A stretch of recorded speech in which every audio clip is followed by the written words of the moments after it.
Civilization felt diseased long before Adam found proof. People moved through gas stations staring into glowing phones. No one spoke. No one looked each other in the eye. In Louisville, he saw a man collapse beside a bus bench while strangers simply stepped around him. The sickness was already here. Maybe it always had been.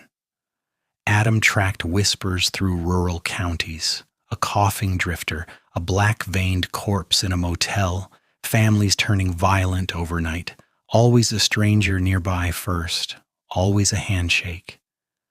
At a small-town emergency room near Bardstown, Adam finally met Ruthie Hale. "You're either insane," she said, stitching a knife wound on his arm, "or you're the only honest person I've met all month." Ruthie looked exhausted in a permanent sort of way, like somebody who'd spent years watching hope die slowly. Adam trusted her almost immediately, which scared him more than he would admit. Sheriff Tom Bledsoe trusted neither of them, at first. But after the bodies started piling up near county lines, and after seeing black veins crawl beneath the skin of a deputy he'd known 20 years, the sheriff changed.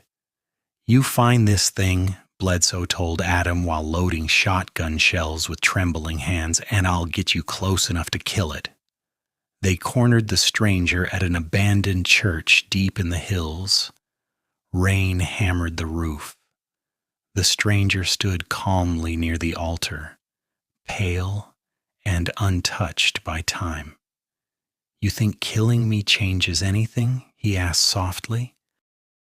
Behind him, infected townspeople shuffled in silence through the pews. Adam raised his rifle. "You killed my family." "No," the stranger replied. "I only opened the door." Then the infected rushed forward. Sheriff Bledsoe emptied his shotgun into the crowd. "Go!" he roared. Adam hesitated. The sheriff smiled grimly. "Somebody's got to hold the line." Then he slammed the church doors shut behind them. The last thing Adam heard was gunfire, then screaming, then silence. Adam and Ruthie pursued the stranger into the storm-drenched cemetery behind the church. The thing moved unnaturally now, smiling with blackened teeth as rain hissed against its skin. "You can't stop what people already carry inside them," it whispered. Maybe it was right, but Adam buried his axe in the stranger's skull anyway. The body collapsed instantly, and for the first time since his family died, the silence felt clean. Spring came slowly to the hollow.